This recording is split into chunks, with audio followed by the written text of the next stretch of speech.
Bienvenue dans cette nouvelle vidéo. Donc je suis trop contente de vous retrouver aujourd'hui pour cette petite FAQ anniversaire. Et oui les gars, j'ai 25 ans, wesh. 25 ans. Non, en vrai de vrai, ça me fait pas peur. Ça me fait pas peur, voilà, c'est normal, on grandit, on vieillit, tout ça se passe bien. Donc au contraire, je suis contente de souffler ma 25e bougie, voilà. Et pour l'occasion, je me suis dit pourquoi pas faire une petite FAQ, sachant qu'en plus, il y a eu beaucoup de changements ces derniers temps sur la chaîne. Donc je me suis dit que ça pouvait être pas mal. Alors laissez-moi ressortir vos petites questions. N'hésitez pas à me suivre sur Instagram, c'est là que vous pouvez participer souvent à mes nouveaux formats, à mes FAQ, tout ça. Et surtout, n'oubliez pas de vous abonner à ma chaîne YouTube. Il y en a plein là, vous regardez, mais vous n'êtes pas abonnés en fait. Donc abonnez-vous s'il vous plaît, un petit like, même depuis la télé aussi vous pouvez le faire, ça serait gentil, merci. Moi ça me booste de ouf, donc voilà, n'hésitez pas. Alors, par quelle question allons-nous commencer?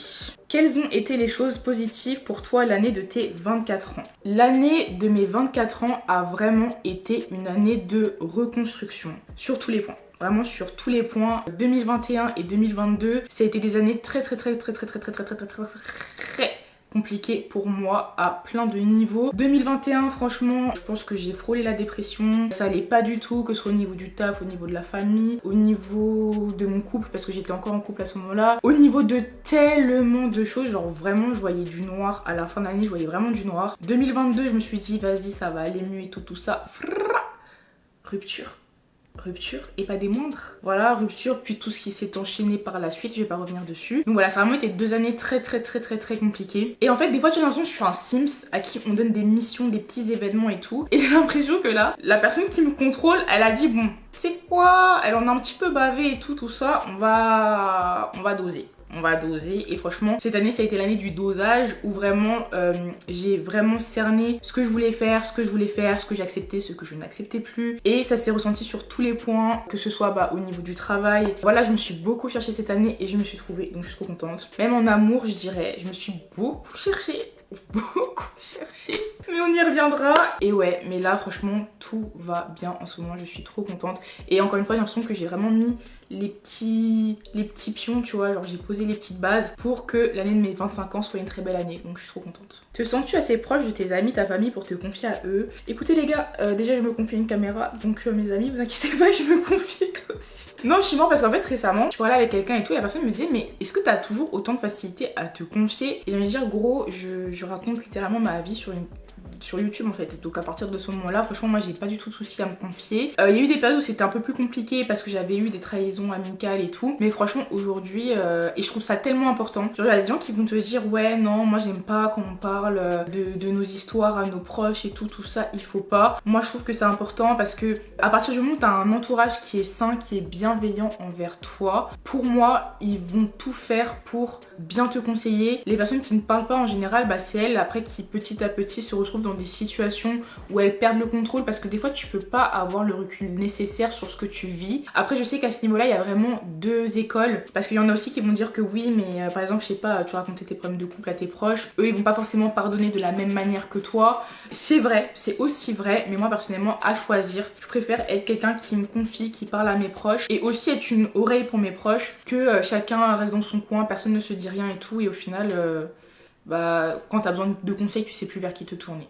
Voilà, c'est mon avis. Comment vas-tu ma belle? Les témoignages seront toujours tournés sur les relations toxiques. Alors déjà, je vais très bien, merci. Et en ce qui concerne les témoignages, pas du tout. En fait, il faut savoir qu'il y a eu un désistement pour la vidéo témoignage, d'où le fait que, en fait, là vous allez voir qu'il y a beaucoup de vidéos ce mois-ci qui vont parler d'amour, de mecs et d'infidélité. Et c'était pas du tout le but recherché en fait. Je voulais qu'il y ait le entre nous sur l'infidélité, mais les autres vidéos ne devaient pas être autour de ce thème-là. Sauf que j'ai eu un désistement pour le témoignage. La personne devait venir raconter une histoire d'harcèlement plutôt scolaire. Et finalement, elle a désisté. Donc du coup, c'est là que Lila est intervenue. Et je suis trop contente en fait parce que ça s'est archi bien passé, elle a trop d'être ça et voilà. Et même vous allez voir qu'il y a une vidéo encore à la fin du mois et il y a une histoire sur plusieurs histoires qui est encore un petit peu autour de cette thématique là, mais c'était pas du tout le but. Donc voilà, pas du tout, que ce soit les entre nous, les témoignages ou même les formats anecdotes qui vont bientôt arriver, ce sera pas du tout focus sur les relations toxiques ou sur les mecs, voilà, vraiment pas du tout. Mais de toute façon là c'est le début, mais vous verrez au fur et à mesure des épisodes qu'il va vraiment avoir plein de thématiques qui vont être abordées. Donc, voilà. Maintenant dès qu'il y a un red flag tu pars. Écoutez, là il y a quelques jours, je parlais avec ma meilleure amie et elle m'a dit façon, toi ton style de mec c'est les problèmes. Est-ce que ça répond à ta question? Non, en vrai, dans un premier temps, après ma séparation, on va pas se mentir, je partais pas du tout au premier red flag. Vraiment, je partais même pas du tout. Enfin, je sais pas comment vous expliquer, mais j'étais pas du tout dans une optique de trouver l'amour. Voilà, on cherchait plutôt des relations pas sérieuses ici. Hashtag pêche, hashtag pastèque ici. Donc, franchement, je vais pas vous mentir, j'étais pas dans cette optique-là, donc j'avoue que les red flags, je me voilais la face de ouf. Donc ça m'a fait des histoires très drôles, voilà. Des histoires très drôles, très rocambolesques. Voilà, on m'a un peu pris pour une conne. J'ai peut-être aussi pris les gens pour des cons. Enfin bref, voilà. Ça a été vraiment un foutoir pendant un bon 6-9 mois, je vais pas vous mentir. J'ai fait un petit bilan, voilà, un petit bilan de ces expériences. Et je me suis dit, bon Leslie, ça suffit en fait. Ça suffit, la paix. Por favor, la paix en fait. Non, franchement, je méritais trop la paix parce que vraiment pendant plusieurs mois, j'ai pas eu du tout la paix. J'ai plus raconté sur Hotline et sur TikTok, c'est vrai, que sur YouTube. Mais ouais. Donc voilà, non, j'écoutais pas du tout les red flags parce que je me disais que voilà, dans tous les cas, je voulais pas une relation prise de tête. Donc tant que la personne me plaisait, bah je fermais les yeux sur d'autres choses, on va dire. Et au final, je me suis rendu compte que c'était pas une solution non plus parce que finalement, même quand tu ne veux pas te prendre la tête, bah tu te prends la tête quand même. Voilà. C'était ça ma petite conclusion. Donc en vrai j'ai eu ma petite période et je suis contente de l'avoir vécue parce que j'avais jamais eu dans ma vie une phase vraiment comme ça où je me connaissais vraiment bien en tant que femme, ce que j'aimais, ce que j'aimais pas, où je me sentais libérée à tous les niveaux, voilà, sans rentrer trop dans les détails. Et donc du coup voilà, je suis contente d'avoir eu ma petite période comme ça. Maintenant je vais pas vous mentir, depuis le mois d'avril à peu près, je me suis dit que ça y est, j'en avais marre de ça et maintenant je recherchais. Alors c'est pas une quête d'être en couple, une quête de l'amour ou quoi, non, genre vraiment c'est pas du tout un sujet sur lequel je me prends la tête, toujours pas, mais c'est plus que là maintenant je suis plus dans l'optique de rechercher du sérieux que une relation passagère, voilà. Et franchement à partir du moment où je me suis dit ça, et ben je vous jure que sur ma route, après sûrement que j'étais plus sélective, que du coup j'ai plus aussi renvoyé cette énergie là, mais c'est vrai qu'à partir de ce moment là, les personnes qu'on a mis sur ma route, c'était des personnes qui étaient elles aussi beaucoup plus dans cette optique là, beaucoup plus respectueuses. Voilà, après je dis ça mais c'est que moi-même bah du coup je me suis moins tournée vers les cassos. Moi-même je me suis moins tournée vers ça, moi-même j'ai plus du coup bah suivi mes critères et tout ça, c'est un petit méli-mélo tu vois. Pareil je suis pas partie chercher les gens aux mêmes endroits qu'avant, enfin bref t'as capté. Ouais, non franchement depuis encore une fois que je me suis mis dans cette mentalité là, et bah j'ai vraiment rencontré des personnes comme ça. J'imagine que les weekly vlogs peuvent être durs, tu t'ennuies pas avec le concept des fois. Et ça rejoint une autre question qui est comment tu trouves ton changement de concept? As-tu eu des retours négatifs? Donc par rapport au weekly vlog, pendant une période effectivement ça commençait à m'ennuyer parce que je faisais plus que ça et bah dans ma vie du coup il se passait rien, donc du coup bah oui ça m'ennuyait. Sachant que vous avez remarqué que je suis pas une influenceuse qui va aux événements, aux trucs, aux machins. Ma vie c'est vraiment de créer du contenu, tout ça, mais c'est vrai que la partie strass et paillettes c'est pas une partie qui m'intéresse plus que ça. Mais au contraire, là, ces derniers temps, bah en fait, j'ai tellement de choses à montrer dans les vlogs. Genre à chaque fois, je me dis, bon bah vas-y, je vlog pas cette semaine. En fait, il y a des choses à vlogger cette semaine. Donc en vrai de vrai, je vlog du coup beaucoup parce que bah dans ma vie, il y a de nouveau un rythme et il y a de nouveau des choses à montrer. Donc au final, les weekly vlogs ne m'ennuient plus parce que c'est vrai que c'était le cas pendant un moment. Et par rapport à mes concepts, donc du coup, non, j'ai pas du tout eu de retour négatif. C'était plutôt des remarques constructives. Voilà, franchement, c'était vraiment des remarques constructives en mode voilà, on aimerait bien des gens plus différents dans la discussion. Pour la vidéo témoignage, il y en a qui ont bien aimé les petites vidéos qui te font rentrer dans le truc, qui illustrent ce qu'elle dit, et d'autres qui n'ont pas aimé. Donc d'ailleurs ça, n'hésitez pas à me dire en commentaire si vous avez aimé ou pas parce que j'ai vu les deux sons de cloche. Sachant que c'est quelque chose qui me prend beaucoup de temps à faire, donc j'avoue que si vous aimez pas, bah je le retire, mais il y en a aussi qui ont aimé. Donc faut me dire, voilà, faut me dire, mais moi je kiffe, c'est surtout Squeezie que je vois faire ça, et j'aime trop. Genre quand il raconte une histoire et qu'il y a ça. Mais en même temps là, comme la personne vient raconter qu'il y a déjà le multicam et tout, bah c'est pas forcément nécessaire, donc à vous de me dire. Je vous laisse me dire ça en commentaire. Mais franchement non, j'ai eu vraiment des retours très positifs et du coup bah merci infiniment pour ça, ça me fait hyper plaisir. C'était on va dire un premier test qui a hyper bien fonctionné, donc ça veut dire que je vais pouvoir poursuivre, continuer de le faire. Je suis en train de continuer de le faire d'ailleurs, je suis en plein dans les préparatifs du prochain tournage qui aura déjà eu lieu au moment de la sortie de la vidéo, donc voilà. Je suis trop contente. Et encore une fois, merci beaucoup pour votre soutien, vos retours, les repartages et tout ça. Vraiment, vous êtes Des cœurs, je vous aime trop. Est-ce que le fait d'avoir raconté ton passé amoureux décourage les nouveaux compagnons à vouloir entrer dans ta vie? Ça décourage les gens bizarres. Voilà. Clairement, pour moi, ça décourage que les gens bizarres. À un moment donné, effectivement, je fréquentais un mec. Je lui ai jamais dit que je voulais mettre en couple avec lui, sachant qu'en plus, ce n'était pas le cas. Et je sais pas, un jour, on est au téléphone et je sais pas, il commence d'un coup à avoir un discours pendant genre 30 bonnes minutes où il m'explique par A plus B qu'il pense pas que nous deux, on pourra se mettre ensemble à cause de ça. Je vais lui dire, gros, déjà, je sais pas ici qui t'a dit que je voulais mettre en couple avec toi, mais déjà, c'est pas le cas. Je lui ai pas dit ça parce que je suis pas méchante et que je suis une hypocrite, mais j'ai pensé ça très fort dans ma tête. Et deuxième truc, en fait, si t'es déjà dans une projection de quand nous deux ça va se finir et que je vais faire une vidéo sur toi, c'est que frère, t'as prévu de me faire du mal en fait. Je vois pas le truc. Si tu te comportes bien, que t'es gentil avec moi, que voilà, à aucun moment je vais aller parler de nous deux sur internet. Tu vois ce que je veux dire?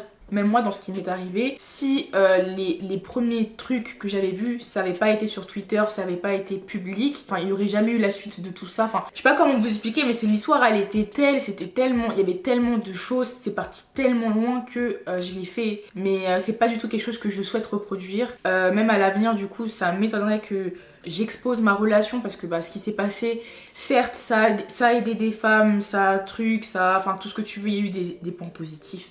Certes, maintenant c'est aussi très compliqué, ne serait-ce que je vais faire mes courses, il y a quelqu'un qui me dit je suis désolée pour ce qui t'est arrivé, tout machin, je sais que la personne veut me soutenir en me disant ça, mais moi en fait je suis là en train de choisir mes tomates et d'un coup bam, ça te replonge dans ce que t'as vécu. Donc voilà, rien que pour cet aspect là, franchement je n'ai pas du tout envie de... Voilà, j'ai pas du tout envie de repasser par là, si t'as capté. Donc voilà, je pense pas du tout que j'exposerai du coup de nouveau ma relation. Il y a des gens qui m'ont dit oui mais c'est ça qui t'a permis de découvrir et tout machin. Je fouillerai dans son téléphone, voilà.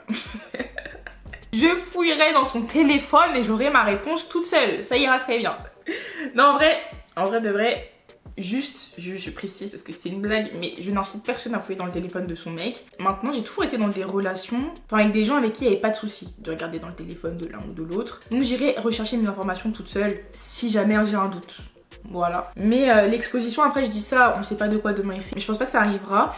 Et d'ailleurs, on va pas se mentir, les nouveaux concepts, je vais être honnête avec vous, il y a eu aussi une petite volonté de ma part de moins me mettre en avant, moins me mettre en scène. Voilà, c'est vrai que je fais un métier, surtout lifestyle, qui fait que ma vie sert à produire du contenu, tu vois un peu. Et justement avec tout ce qui s'est passé, ça m'a appris une petite leçon que... Je n'ai pas envie toute ma vie, là je fais ça déjà depuis 7 ans, j'ai pas envie toute ma vie que tout mon contenu soit tourné autour de mes amours, mes trucs, mes machins, il m'arrivait telle ou telle chose, telle ou telle story et tout ça, voilà. C'était bien un temps quand j'étais plus jeune, mais là je pense pas que j'ai envie de retomber dans ça. Donc voilà, je continuerai des fois de vous dire des petits trucs, des petits machins, mais voilà, j'ai plus forcément envie de ça. Donc les vlogs je vais continuer de les faire et tout ça, y a pas de problème. Mais au moins les nouveaux concepts me permettent d'avoir un rôle un peu plus de présentatrice on va dire, et moins de Leslie qui se pose pendant 1 heure pour vous raconter sa vie à elle et tout ça. Et en même temps je trouve que c'est bien fait parce que ça vous permet vous d'intervenir, d'interagir, de vous donner aussi une voix, la parole. Moi-même on va pas se mentir, j'ai pas tout vécu. À un moment donné j'avais l'impression d'arriver à un stade où il fallait qu'il m'arrive des dingueries limite pour que je sois intéressante, pour que j'ai des choses à dire. Et voilà, sauf qu'en fait j'ai pas tout vécu. J'espère ne pas tout vivre. En tout cas, tous les malheurs du monde, j'espère ne pas les avoir. Tu vois ce que je veux dire? Aussi de donner la parole à d'autres personnes, de me servir de ma plateforme pour ça. Je trouve que c'est vraiment un bien pour un bien. T'as capté? Non, je suis très fière. Franchement, je suis très fière de ce que j'ai fait, de comment je l'ai tourné. De tout ça, je suis trop fière de ça. Je vais pas mentir. Donc voilà. Là, tu fais des journées avec tes abonnés.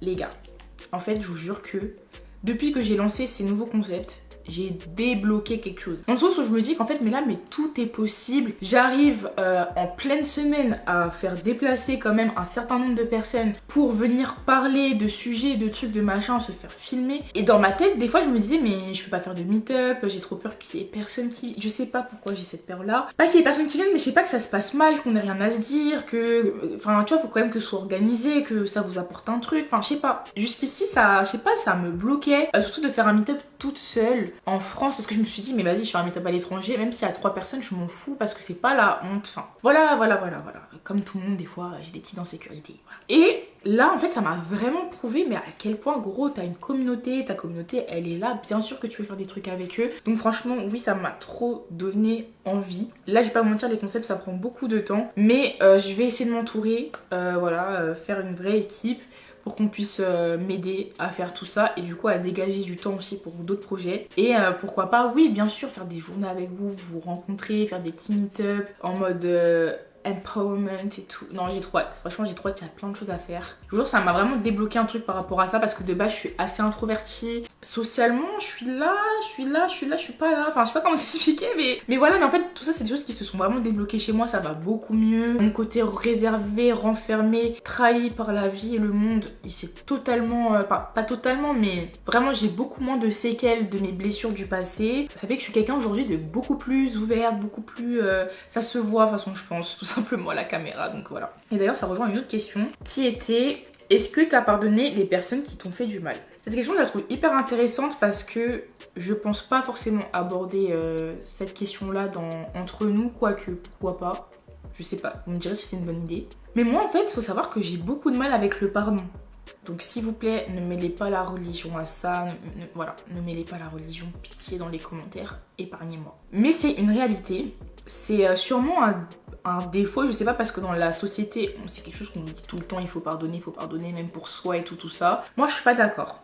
Voilà, moi je vais pas mentir, je suis pas d'accord, j'aime pas pardonner, je vois pas l'intérêt de pardonner des personnes qui m'ont vraiment blessée. Sachant que je suis quelqu'un de très rancunière et de très catégorique, c'est-à-dire soit on se parle, soit on se parle pas, soit on est amis, soit on n'est pas amis, soit on s'aime pas, voilà. Donc voilà, je suis comme ça. Bah, tiens, c'est mon anniversaire, je suis scorpion, voilà, ça doit sûrement jouer, je sais pas. Mais je suis très rancunière. Ça veut pas dire que toute ma vie je vais avoir de la haine contre la personne, je vais penser à la personne, je vais penser à ce qui lui arrive du mal. Ça veut pas du tout dire ça, mais à aucun moment je vais te dire je te pardonne, parce que pour moi c'est comme si quelque part je disais en fait c'est pas grave, tu vois. Le pardon, je le vois un peu comme un c'est pas grave, où il y a plein de gens qui m'ont blessé dans ma vie, il y a des personnes dans ma famille, il y a eu des amitiés, voilà. Et c'est vrai que ces personnes-là, non, moi personnellement, je me vois pas en fait les pardonner, parce que c'est des personnes qui m'ont fait du mal, qui m'ont laissé des séquelles en me faisant du mal. Et je vois pas pourquoi je pardonnerais ça en fait. Enfin, j'ai l'impression que pardonner, c'est plutôt pour libérer l'autre personne. En mode, du coup, bah, elle s'en veut plus d'avoir fait ce qu'elle a fait. Mais moi personnellement, pardonner quelqu'un, ça ne m'apporte strictement rien. Ça ne m'apaise pas, ça ne rien du tout. Moi ce qui m'apaise c'est les excuses, c'est quand la personne s'est excusée pour ce qu'elle a fait, ça m'apaise énormément. Mais par contre moi, pardonner, hell no, en fait vraiment pas. Vraiment pas. Et je vous dis ça, mais même des histoires qui me sont arrivées il y a des 10 ans, hein. Je vais jamais pardonner en fait. Après, il y a des moments où ma réaction, elle a pu être un peu excessive. Dans ces rares cas, récemment, j'ai pardonné à quelqu'un qui est très proche de base de moi, à qui je n'ai plus parlé pendant plusieurs années. Et c'est vrai que je pense que ça méritait pas de ne plus lui parler pendant aussi longtemps. Donc voilà, j'ai mis un peu d'eau dans mon vin. Même si voilà, en fait, je suis quelqu'un, à partir du moment où je considère un peu que tu m'as trahi, ou tu t'es un peu foutu de ma gueule, ou que la relation était plus du tout réciproque, ouais, je vois pas pourquoi est-ce que je te remettrais dans ma vie pour que tu me refasses la même chose. Il y a un proverbe qui dit trahis-moi une fois, honte à toi, trahis-moi 2 fois, honte à moi. Et ça, c'est un peu ma manière de penser en fait. C'est-à-dire qu'à partir du moment où tu m'as fait une dinguerie, je vois pas pourquoi est-ce que je te pardonnerais pour qu'en fait tu me la remettes à l'envers et que bah après je me morde les doigts en mode bah en fait en final je savais que la personne était comme ça. Je sais pas si vous voyez ce que je veux dire, enfin bref. Mais si vraiment t'as fait un truc qui m'a blessé, ou que tu m'as trahi, ou que t'as fait une dinguerie, je vais pas te pardonner. Voilà. Peut-être je suis un peu aigrie sur ce côté-là, mais je suis pas parfaite sur tout, et ça c'est un truc sur lequel je le suis. Je ne suis pas du tout. Je suis très gentille maintenant, passé un moment. Quand ça allait trop loin, on n'est plus ensemble. Voilà. Et je le répète, je ressens pas du tout ce besoin de pardonner pour aller mieux. Voilà. Après peut-être que je me trompe, peut-être qu'un jour j'irai voir une psy qui me dira non madame, il faut vraiment pardonner les gens. Et peut-être que je me remettrai en question sur ça, mais en tout cas pour l'instant ce n'est pas du tout d'actualité. Voilà. L'impact de l'entourage sur le glow up. Je trouve que c'est une très belle question parce que je trouve que l'entourage peut vraiment avoir un impact sur le glow up, on va dire, de quelqu'un. Moi c'est vrai qu'aujourd'hui je me sens tellement alignée par rapport aux personnes qui m'entourent et je trouve qu'on se tire grave vers le haut les uns et les autres. Alors il y a des périodes où on va plus se voir, des périodes où on va moins se voir, où ça va être plus actif dans la vie des uns et des autres, c'est normal. Mais de manière générale je trouve qu'on se tire vachement vers le haut, on se partage vachement des conseils. J'essaie d'être une oreille comme les personnes, mes amis, essaie d'être une oreille aussi pour moi. Ils m'aident, mais ils m'aident pour de vrai, ils me donnent des vraies solutions parce qu'ils veulent vraiment me voir briller et moi aussi je veux vraiment les voir briller. Enfin, quand t'as vraiment trouvé cette énergie là avec ton entourage, je trouve que c'est vraiment une dinguerie comment justement, oui, on peut dire que tu glow up. Tu vois, par exemple, je trouve que mon Instagram il est trop beau, je l'aime trop. Enfin, j'ai toujours aimé mon Insta, mais ces derniers temps encore plus. Bah, c'est parce que souvent c'est Miley qui va me prendre en photo avec son appareil, donc ça donne plus le même rendu. Avec les filles, on va tout le temps se donner des petits tips et tout. Je sais pas, Véronica, on va se dire, ah tiens, j'ai vu ton vlog, j'ai grave aimé quand t'as fait ci, quand t'as fait ça, et inversement. Je sais pas, en fait, on est constamment dans ce truc de tirer les uns et les autres vers le haut, et à chaque fois que je ressors des conversations que j'ai avec mes proches, et bah j'ai ce truc de ah tiens, ça a fait écho à quelque chose, peut-être que je devrais faire ça comme ça ou ça comme ci. Je sais pas comment vous expliquer, mais je trouve que ça aide de ouf. Ça aide de ouf d'avoir un entourage qui est bienveillant, qui te comprend et tout, c'est trop important. Quel conseil peux-tu donner à la toi de 18 ans? C'est une question qui pourrait me faire pleurer. Voilà, c'est une question qui pourrait me faire pleurer parce qu'en fait vraiment ces derniers temps je me suis rendu compte de pas mal de choses par rapport à mes 18 ans et à comment je suis aujourd'hui. Enfin, j'ai réalisé encore des nouvelles choses, voilà. Enfin, mes 18 ans je les ai fait toute seule. C'était une période hyper sombre pour moi. C'était très compliqué mentalement. Et en fait je pense que je me suis mise énormément de barrières à cette époque-là pour aller mieux et pour me cacher ce que je traversais. Mais c'est que avec le recul des années, je me dis putain, mais t'as vécu tout ça. En vrai, de vrai, c'est une dinguerie. Et quand j'en parle à mon entourage et tout ça, et qu'ils s'en rendent compte, ou même les personnes que j'ai fréquentées récemment, ils sont en mode mais ouais, c'est une dinguerie. Sauf qu'à l'époque, je minimisais de ouf ce qui m'arrivait pour justement, je pense, ne pas sombrer. Tu vois ce que je veux dire? Et je pense que la personne, enfin, la laissée de 18 ans, elle serait tellement fière, genre vraiment tellement fière de là où j'en suis maintenant, de ce que j'ai accompli, de ce par quoi je suis passée, comment j'ai réussi à me relever, de comment est-ce que je me sers aujourd'hui de mon travail pour transmettre les messages que j'ai envie de passer. Enfin bref, je pense que je serais hyper fière de moi et je lui dirais juste que faut qu'elle tienne bon, que ce qu'elle traverse en ce moment c'est pas très facile, mais qu'elle va s'en sortir, elle va y arriver, que ça va aller, que voilà, je pense que j'essaierai de la rassurer en fait sur les années à venir tout simplement. Et voilà. Et voilà, il n'y a aucune raison de pleurer à ce moment-là, donc on va se calmer un petit peu, voilà. Calmons-nous, pitié, calmons-nous. Ce n'était pas le but de cette FAQ, pas du tout, pas du tout. Donc voilà, on se ressaisit et on passe à la question suivante. Ta vision de l'amour aujourd'hui. Je trouve que c'est une belle question dans le sens où vraiment pendant la première année de mon célibat, j'étais dans un rejet total d'une relation, d'où le fait que vous disiez au début que je cherchais pas du sérieux et tout. Je me rends compte que j'étais vraiment dans un rejet total du couple.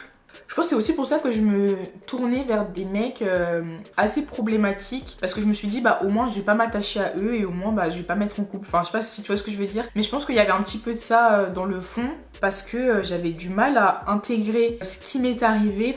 Faut savoir que pendant un très long moment j'étais dans un rejet de ma précédente relation. J'arrivais pas à me souvenir qu'est-ce qu'il y avait de bien. Et en fait, à un moment donné, c'est trop bizarre, mais ça commençait à revenir. Genre, petit à petit, je recommençais à avoir des souvenirs de ce qui était bien dans ma relation. Et je me rappelle, à un moment donné, j'étais en voiture avec ma pote et je me suis mise à pleurer par rapport à ça. Parce que j'ai commencé à lui en parler, à lui dire, mais c'est bizarre et tout ça. Genre, vraiment, pendant longtemps, limite, j'arrivais même plus à me souvenir, mais on riait de quoi? C'est quoi qui nous réunissait et tout ça. Et j'en parlais à ma pote et d'un coup, je me mets à pleurer et elle me dit, attends, mais me dis pas qu'il te manque et tout ça. Et je lui dis, non, pas du tout.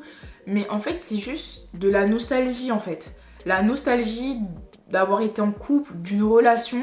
Je sais pas, en fait, c'est comme si la manière dont ça s'était fini, et ça avait annulé tous les trucs bien que la relation avait pu m'apporter, tu vois. Et voilà. Et du coup, en fait, c'était de la nostalgie et enfin me souvenir et enfin d'être dans l'acceptation qu'il y a eu aussi du bon dans cette relation malgré la fin, tu vois. Pourquoi est-ce que je vous raconte ça? Ah, ta vision de l'amour aujourd'hui, oui. Et en fait, c'est ça qui m'a libérée. Je pense que c'est cette étape-là qui m'a libérée, qui a fait que après j'étais plus dans une optique de me mettre potentiellement, enfin de me remettre potentiellement en couple. Et du coup, aujourd'hui, la vision que j'ai de l'amour, vrai, c'est se tirer vers le haut, c'est de la complicité, c'est de la compréhension, c'est de la communication. Quelqu'un avec qui t'as honte de rien faire et de ne rien dire, qui t'accepte dans tes meilleurs jours comme dans tes pires jours. Enfin, vraiment, à un moment donné, je rejetais un petit peu cette idée du duo de deux personnes. Je me disais que les hommes, quoi qu'il arrive, ils allaient être infidèles, parce que encore une fois, c'est pas que ma relation, mais même encore une fois les mecs que j'ai rencontrés après, quoi qu'il arrive en fait ils seront pas fidèles, donc limite autant trouver celui qui peut au moins t'apporter quelque chose dans la vie et tout ça. Enfin vraiment j'avais une vision qui était devenue assez défaitiste et tout ça, ça s'est vraiment évaporé. Genre ça s'est vraiment évaporé. Les peurs que j'avais, je les projetais que sur moi mais pas sur quelqu'un d'autre. Genre à aucun moment ma copine, je me dis que son mec va la tromper, que voilà, enfin je sais pas comment expliquer, je me dis pas que mes copines, leurs mecs vont les tromper, donc pourquoi est-ce que moi je pars du principe que mon mec va automatiquement me tromper plus tard. Enfin c'est là où je me suis dit non en fait prends du recul, sors du truc. Et même la conversation entre nous m'a fait du bien à ce sujet-là quand je voyais Véronica qui était là en mode mais non en fait, enfin pas forcément. Et voilà, donc aujourd'hui j'ai une vision beaucoup plus saine et je pense que pendant un moment du coup bah ma vision de l'amour ne l'était plus du tout. Et voilà, donc aujourd'hui c'est sain, comme je vous dis j'attire des personnes saines et je suis très contente pour ça, voilà, très reconnaissante. C'est quand ton prochain voyage? J'avoue que pour l'instant j'en ai aucune idée. Le rythme là que j'ai en ce moment de vidéos il est assez intense. Du coup j'ai un petit peu du mal à tout faire en fait, à être quelqu'un qui travaille autant, qui fait du sport, qui prend soin d'elle, qui prend soin de ses proches, qui profite avec son crush, tout ça, voilà. J'ai du mal à tout faire. Donc voilà, pour l'instant les voyages c'est plus trop d'actualité, mais j'aimerais vraiment partir, je sais pas moi, janvier, février, faire un truc parce que ça me manque de ouf. J'aime trop voyager. Donc voilà, il faut, mais là pour l'instant j'avoue il faut que j'arrive vraiment à trouver un rythme, déjà un bon rythme avant de partir, parce que mine de rien un voyage même si c'est hyper bien et tout ça, et bah ça te chamboule dans tes habitudes, après c'est compliqué de reprendre le rythme et là en ce moment je peux pas me permettre, donc voilà. Ton programme pour ta transformation de ton corps, est-ce que tu en feras une vidéo? Oui, je vous ferai une vidéo je pense pendant le mois de novembre sur ma transformation physique. Pareil, je trouve qu'en fait à ce niveau là on en a pas parlé, mais je trouve qu'il y a aussi quelque chose qui s'est débloqué mentalement. Mon rapport à mon corps et tout ça, il a vachement changé. Pareil, pendant cette année de 24 ans, bah j'ai changé beaucoup de choses. J'ai revu mes bases, j'ai revu énormément de choses qui font qu'aujourd'hui, je pense qu'on peut officiellement dire que j'ai une relation saine avec mon corps, une relation saine avec la nourriture et c'est génial. Vraiment c'est génial. Et je vous jure qu'il y a trop de choses dans ma vie qui ont changé en bien cette année. Genre c'est lunaire, enfin bref, c'est lunaire, c'est trop bien. Donc oui, je vous en ferai une vidéo. Comment tu as fait pour dépasser ton complexe à propos de ta poitrine? Moi j'y arrive pas.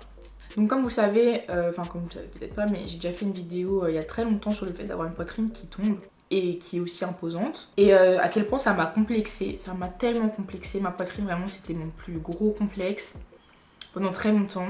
Et déjà rien que faire la vidéo en fait ça m'a énormément libérée, voir le fait qu'on était plein de femmes dans le même cas. Ça m'a énormément libérée de faire cette vidéo et en fait bah, petit à petit je me suis grave décomplexée par rapport à ça. Le fait de trouver aussi bah, des maillots de bain, des soutiens-gorge, de la lingerie, mon soutien-gorge bustier aussi, qui me permet vraiment bah, d'élargir mon choix au niveau de mes vêtements, au niveau de voilà, mon acceptation de me trouver belle avec ma poitrine, trouver les trucs qui me mettent plus en valeur et tout ça. Bah, tout ça, ça va participer à m'aider à m'accepter. Ouais, voilà, je pense que c'est un tout. Maintenant, j'ai toujours du mal à sortir sans soutien-gorge, mais maintenant, c'est même plus moi. Genre par exemple je peux aller à la boulangerie ou des trucs comme ça, avant c'était impossible, même chez moi j'étais en soutien-gorge. Donc voilà, aujourd'hui ça me dérange plus, même quand je me regarde dans un miroir, ça ne me truc plus, tu vois. Moi ce qui m'aide c'est le fait vraiment de savoir que d'autres personnes sont concernées, que je suis pas la seule, qu'en fait c'est normal et que je ne suis pas anormale. Donc réaliser ça, ça m'a énormément aidé. Ce qui me dérange aujourd'hui ça va être plus le regard des autres. Des fois je vois que le regard est vraiment porté sur ma poitrine, surtout quand j'ai pas de soutien-gorge. Et même quand j'en ai en vrai de vrai. Genre même dans la rue, ça peut m'arriver des fois d'entendre des remarques, un truc comme ça. À un moment donné, je me rappelle, j'étais dans la rue avec des copines et il y a un mec qui est passé juste à côté de nous et il a dit à son pote oh, mais ses seins sont énormes. Et vraiment, il l'a dit en me choqué et hyper fort. Et je me suis retournée, je l'ai regardé archi mal, mais et qu'est-ce que tu dis que je fasse de plus? Enfin, j'allais pas m'énerver, tu vois. Enfin... Bref, ça c'est moi, c'est l'esthétique. Mais bref, voilà. C'est plus le regard des autres qui peut me déranger de temps en temps. Mais franchement, ça va beaucoup mieux. Maintenant, je vais pas te mentir, si ça reste un énorme complexe pour toi, la chirurgie réparatrice, ça existe aussi. Voilà. Je trouve que c'est important de le rappeler. Moi, je le fais pas parce que je vous l'ai déjà dit, j'attends d'avoir des enfants et tout ça, machin, c'est mon choix. Maintenant, si c'est vraiment un truc que tu n'arrives pas à passer outre, et c'est parce que j'ai réussi à passer outre que je ne suis pas passée à l'action d'aller chez le chirurgien. Mais franchement, si vraiment tu ne peux plus, tu n'y arrives pas, tu n'arrives pas à le dépasser, ça fait des années et tout ça, franchement, si tu te sens de le faire, parce que c'est un gros truc quand même, si tu te sens de le faire, franchement, fais-le. As-tu un nouveau chéri? C'est comment les mecs? Tout ça, voilà, forcément, vous vous posez la question. Donc non, je ne suis pas en couple, les gars. Maintenant, dans le dernier vlog, voilà, vous avez vu que j'avais eu un petit date et tout, donc voilà. Il n'y a rien d'officiel, je suis pas en couple. Maintenant, disons que dans ma vie, à ce niveau-là, ça se passe très bien. Et voilà, c'est tout ce qu'il y a à savoir pour l'instant. Voilà. Donc on arrive à la fin de cette FAQ. Je m'attendais pas du tout à ce qu'elle réveille autant d'émotions chez moi. Mais quoi qu'il en soit, ça m'a fait énormément plaisir de la faire. J'aime bien, voilà, ces petits moments d'introspection avec moi-même que je partage avec vous. J'aime trop. Franchement, j'aime trop les FAQ. Voilà, c'est dit.